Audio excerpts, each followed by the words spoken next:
No, Security Chief Ridley said, for about the 10th time. Janice sighed, clearly unhappy.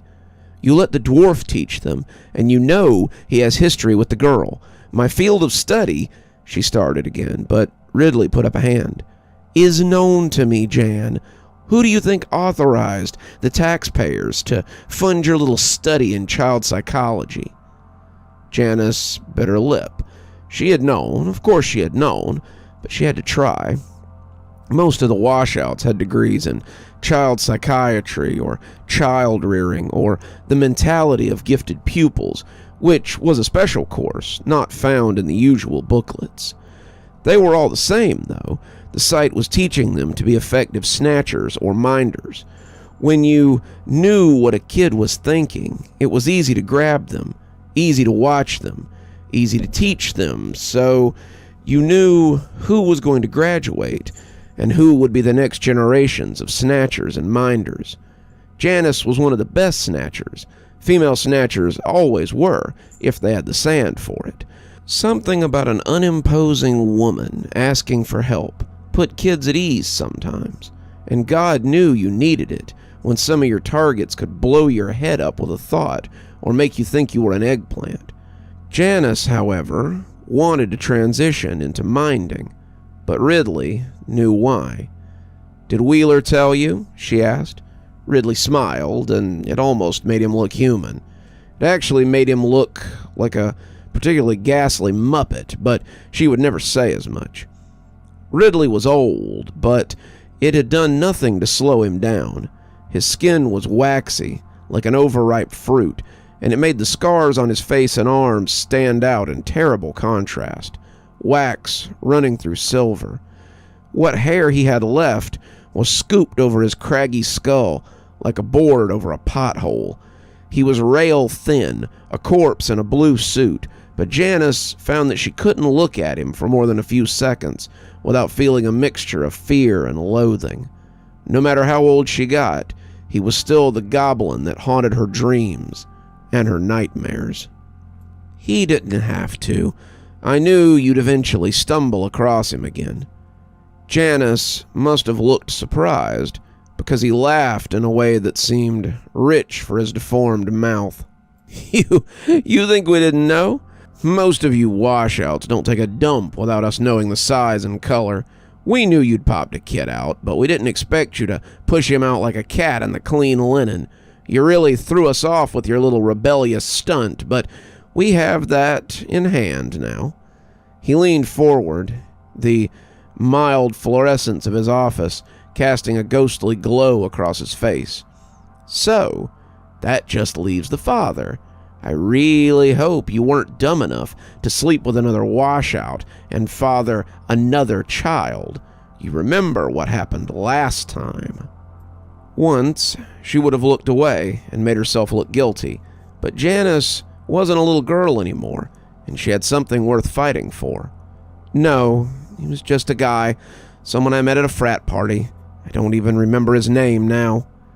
He stared at her a little bit, looking into her soul, before nodding and sitting back in his chair.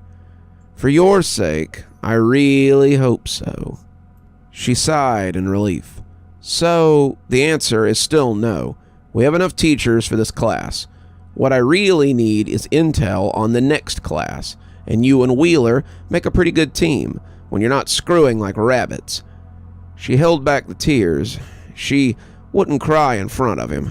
Never again. He slid a sheet of paper across to her. Get going. Your flight leaves in an hour. Go get Wheeler. I think he's still in your bed. If you hurry, he might even get a shower before takeoff. She left then, taking the paper with her, as she left to do Ridley's bidding, as usual. Why are you following me? The girl asked. Gerald kept his eyes forward, following the line as they went to, well, wherever it was they were going. I said, why are you following me? She asked, her voice pitched low. Gerald looked at the girl and glanced down at the blue string coming from her navel. How did she not see it? How could she not know that she was safety to him? How did any of them not know, he thought again, as he had thought many times before. When he woke up in that sterile place, Gerald's first memory was of seeing the string. Gerald had always seen the strings, and when he saw one pointing towards the sleeping girl, he had made her his target. As the children started to rise, he had gravitated towards her, following the string, like the arrow on a GPS. It was familiar, so now he found himself doing it without question.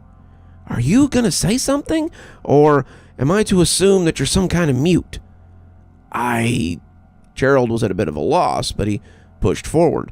"I was just looking for someone who looked like they needed a friend." The girl scoffed. "So it's friendship, then? Because if you're hoping for more, you should know it's not going to happen." Gerald was a little stunned by her brashness, but he tried not to let it put him off. "Everyone's grouping up already. We might as well find some friends while we still can." He realized after he said it that it sounded a little cryptic, but she was looking around and realizing the same thing. Despite the fact that they were scared, despite the fact that they were in a strange place with strange people, the other kids had already begun to form cliques and peer groups, like they would in any typical schoolyard. Like it or not, a place like this would be very lonely and dangerous for someone on their own, and Gerald was glad to see that she had come to the same conclusion. "All right," she said hesitantly, keeping her voice low, "but if you turn out to be a weirdo, I'm going to drop you like a bad habit." They were coming through the sterile corridor, wherever they were, and Gerald thought they might be underground somewhere. That'd make sense if you were going to kidnap a bunch of kids, especially if they were all American children, which he guessed by the amount of English being whispered behind him. Then you would need to put them somewhere where they couldn't make a lot of fuss and draw attention to themselves. He supposed it must be the government, or one of those shadow governments that Alex Jones was always talking about, while his dad sat stoned and watched him. Alex Jones seemed to be his father's favorite news anchor when he was all done up on meth and dozing in his easy chair. His dad would nod along like the screaming man on the TV was making a lot of sense, and he supposed it was easy to believe, given the current political climate.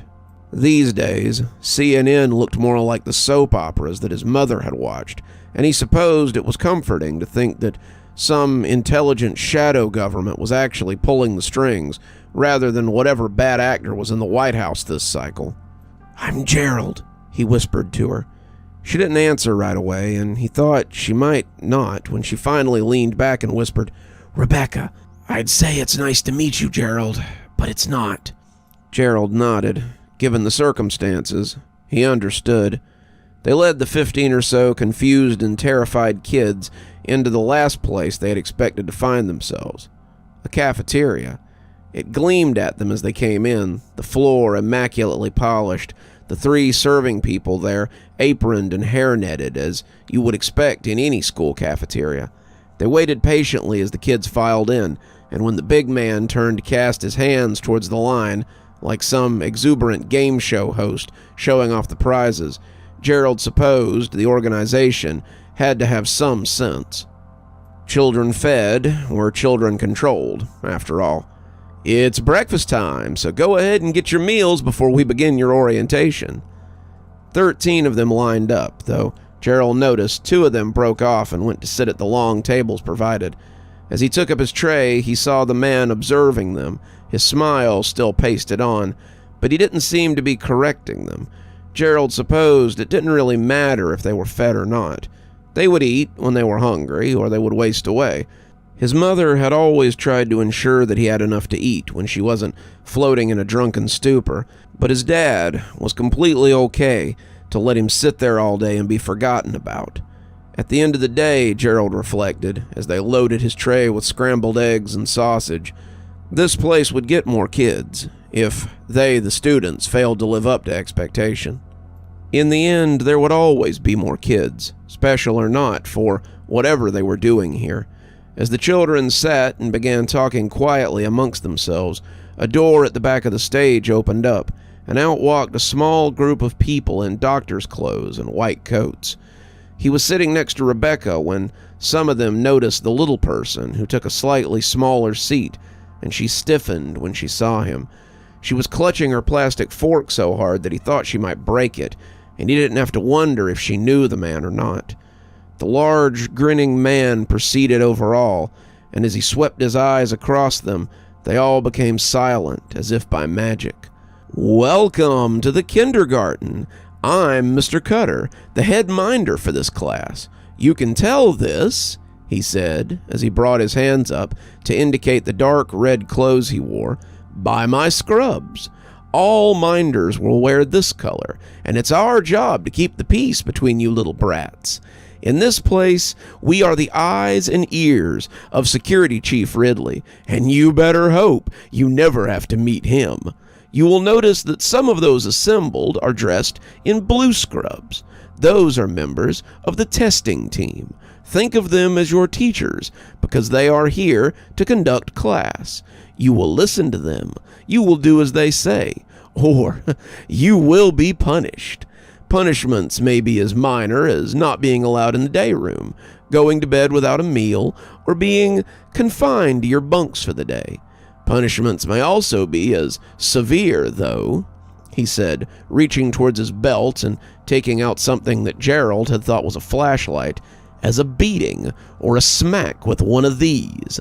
He pressed a button on the side of the baton, and a bolt of electricity crackled across the tip.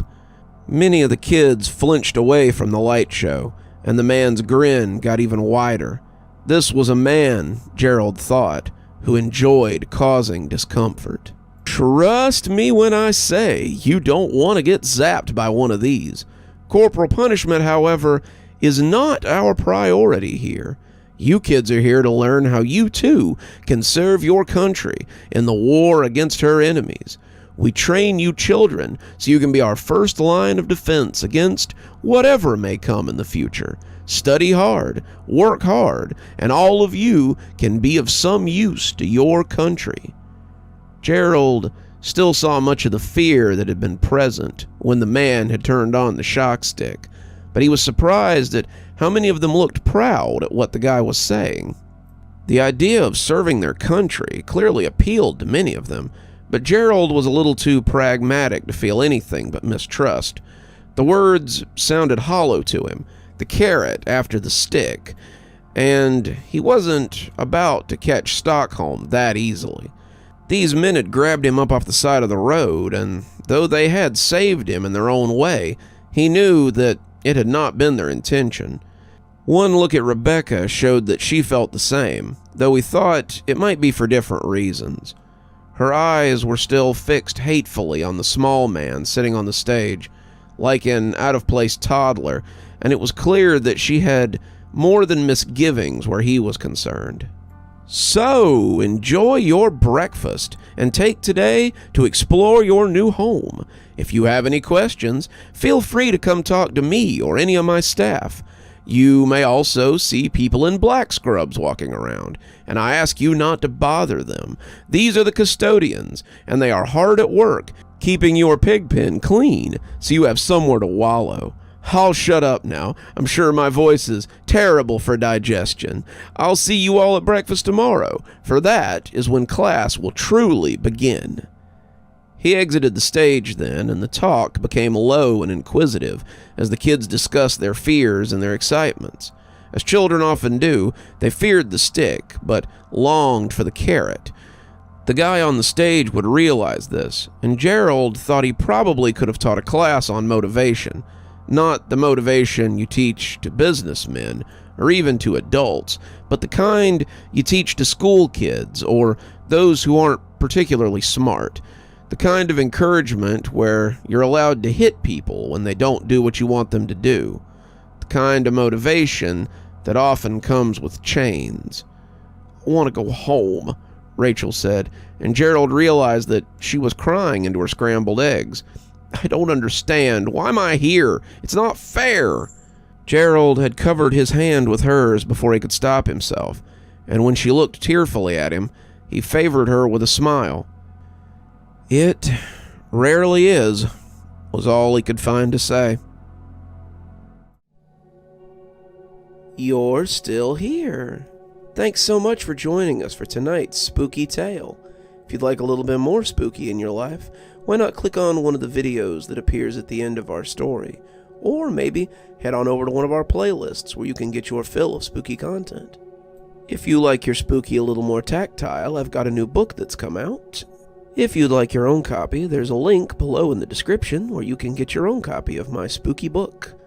If you like what you see here on the channel and think you might like to support in a more monetized way, then why not come over to Patreon or become a member on YouTube?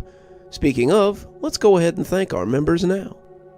Thanks to Civ Garstad, Unicorn Hollow, and Army Dude for being our Spooky Ghost contributors. Thanks to Janet, Lee Kendall, Saikat, Ronda J, Sue Casper, and Valinar for being our Spooky Skeleton contributors.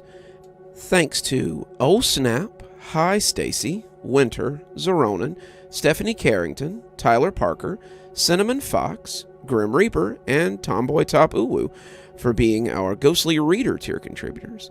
And thanks to Scott Donahue for being our Ghostly Writer tier contributor. Thanks, everyone. We just couldn't do the show without you. If you'd like to support the channel, then come on down to Patreon or become a member on YouTube. Spooky Skeleton tier contributors, that's our $5 tier, get their spooky 12 hours early at 8:30 a.m. as opposed to 8:30 p.m. my time, of course. And while Ghostly Reading is only a tier that's available on Patreon, you get a signed copy of my book anytime I write one on your doorstep in, hopefully, a timely manner. If you'd like a book, we have many on Amazon. I've got links below if you'd like to follow those. Should get you to my page so you can buy any one of my 8 books I believe we're up to now. I'm sure they'd look really nice on your shelf, and I'll sign them for you if you can find me out in the wild.